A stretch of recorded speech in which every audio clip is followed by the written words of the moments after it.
Chapter 1. In the days when the judges ruled, there was a famine in the land, and a man of Bethlehem in Judah went to sojourn in the country of Moab, he and his wife and his 2 sons.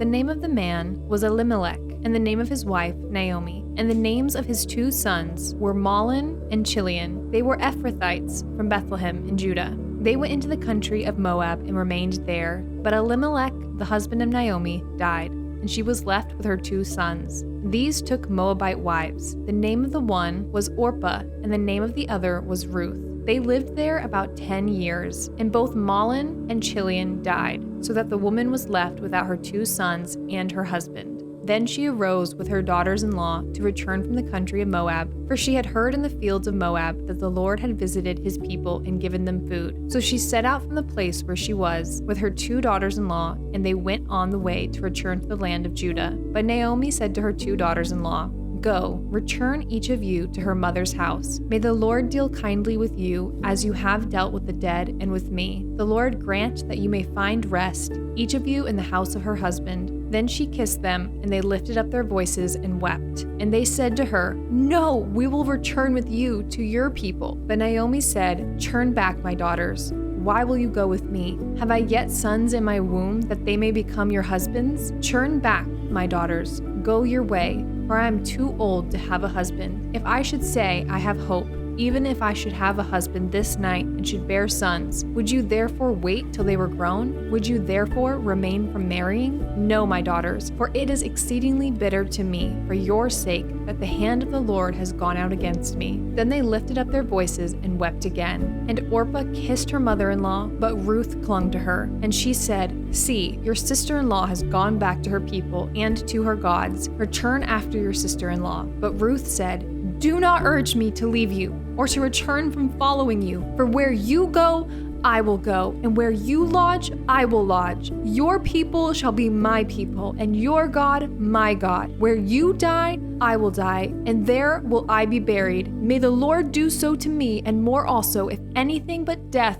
parts me from you." And when Naomi saw that she was determined to go with her, she said no more. So the 2 of them went on until they came to Bethlehem. And when they came to Bethlehem, the whole town was stirred because of them. And the women said, "Is this Naomi?" She said to them, "Do not call me Naomi, call me Mara, for the Almighty has dealt very bitterly with me. I went away full, and the Lord has brought me back empty. Why call me Naomi, when the Lord has testified against me, and the Almighty has brought calamity upon me?" So Naomi returned, and Ruth the Moabite her daughter-in-law with her, who returned from the country of Moab, and they came to Bethlehem at the beginning of barley harvest. Chapter 2. Now Naomi had a relative of her husband's, a worthy man of the clan of Elimelech, whose name was Boaz. And Ruth the Moabite said to Naomi, "Let me go to the field and glean among the ears of grain after him in whose sight I shall find favor." And she said to her, "Go, my daughter." So she set out and went and gleaned in the field after the reapers. And she happened to come to the part of the field belonging to Boaz, who was of the clan of Elimelech.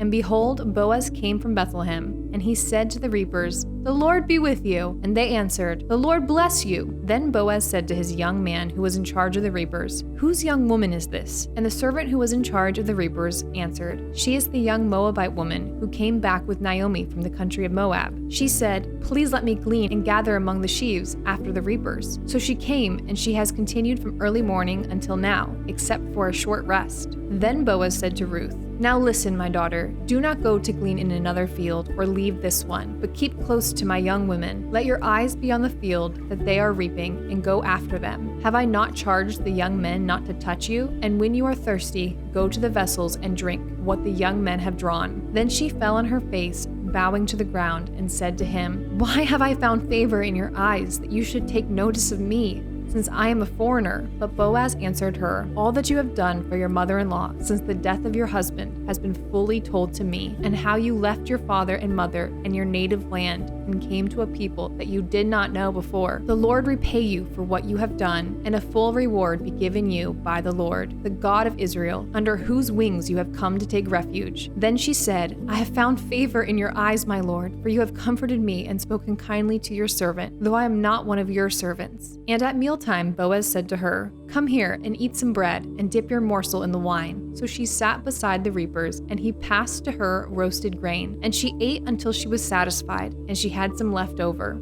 When she rose to glean, Boaz instructed his young men, saying, "Let her glean even among the sheaves, and do not reproach her, and also pull out some from the bundles for her, and leave it for her to glean, and do not rebuke her." So she gleaned in the field until evening. Then she beat out what she had gleaned, and it was about an ephah of barley, and she took it up and went into the city. Her mother-in-law saw what she had gleaned. She also brought out and gave her what food she had left over after being satisfied. And her mother-in-law said to her, "Where did you glean today? And where have you worked? Blessed be the man who took notice of you." So she told her mother-in-law with whom she had worked and said, "The man's name with whom I work today is Boaz." And Naomi said to her daughter-in-law, "May he be blessed by the Lord, whose kindness has not forsaken the living or the dead." Naomi also said to her, "The man is a close relative of ours, one of our redeemers." And Ruth the Moabite said, "Besides, he said to me, 'You shall keep close by my young men until they have finished all my harvest.'" And Naomi said to Ruth, her daughter-in-law, "It is good, my daughter, that you go out with his young women, lest in another field you be assaulted." So she kept close to the young women of Boaz, gleaning until the end of the barley and wheat harvest, and she lived with her mother-in-law. Chapter 3. Then Naomi, her mother-in-law, said to her,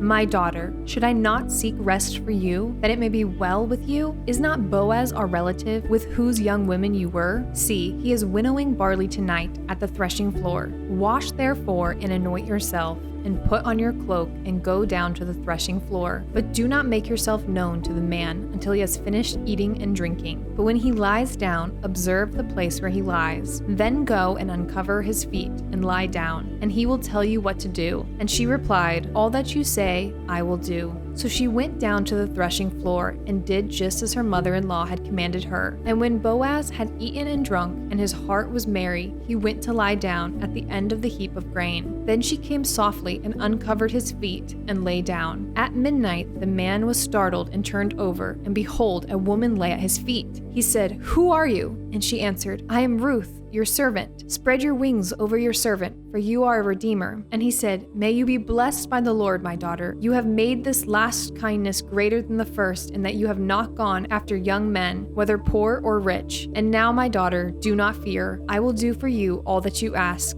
For all my fellow townsmen know that you are a worthy woman. And now it is true that I am a redeemer, yet there is a redeemer nearer than I. Remain tonight, and in the morning, if he will redeem you, good, let him do it. But if he is not willing to redeem you, then as the Lord lives, I will redeem you. Lie down until the morning." So she lay at his feet until the morning, but arose before one could recognize another. And he said, "Let it not be known that the woman came to the threshing floor." And he said, "Bring the garment you are wearing and hold it out." So she held it, and he measured out 6 measures of barley and put it on her. Then she went into the city, and when she came to her mother-in-law, she said, "How did you fare, my daughter?" Then she told her all that the man had done for her, saying, "These 6 measures of barley he gave to me, for he said to me, 'You must not go back empty-handed to your mother-in-law.'" She replied, "Wait, my daughter, until you learn how the matter turns out, for the man will not rest, but will settle the matter today." Chapter 4. Now Boaz had gone up to the gate and sat down there. And behold, the Redeemer of whom Boaz had spoken came by. So Boaz said, "Turn aside, friend, sit down here." And he turned aside and sat down. And he took 10 men of the elders of the city and said, "Sit down here." So they sat down. Then he said to the Redeemer,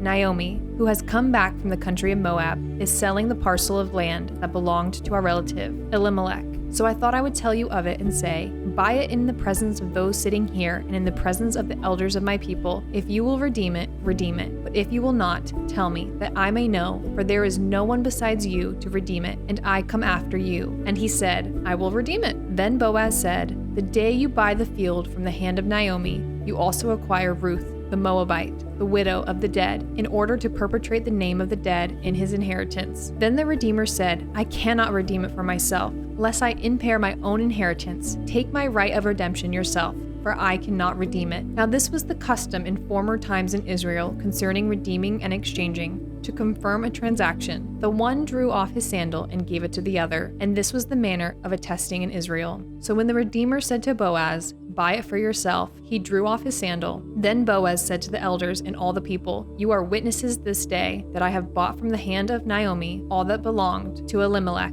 and all that belonged to Chilion and to Mahlon. Also Ruth the Moabite, the widow of Mahlon, I have bought to be my wife, to perpetuate the name of the dead in his inheritance, that the name of the dead may not be cut off from among his brothers, and from the gate of his native place. You are witnesses this day." Then all the people who were at the gate and the elders said, "We are witnesses. May the Lord make the woman who is coming into your house like Rachel and Leah, who together built up the house of Israel. May you act worthily in Ephrathah and be renowned in Bethlehem. And may your house be like the house of Perez, whom Tamar bore to Judah, because of the offspring that the Lord will give you by this young woman." So Boaz took Ruth, and she became his wife. And he went into her, and the Lord gave her conception, and she bore a son. Then the woman said to Naomi, "Blessed be the Lord, who has not left you this day without a redeemer, and may his name be renowned in Israel. He shall be to you a restorer of life, and a nourisher of your old age. For your daughter-in-law who loves you, who is more to you than 7 sons, has given birth to him." Then Naomi took the child and laid him on her lap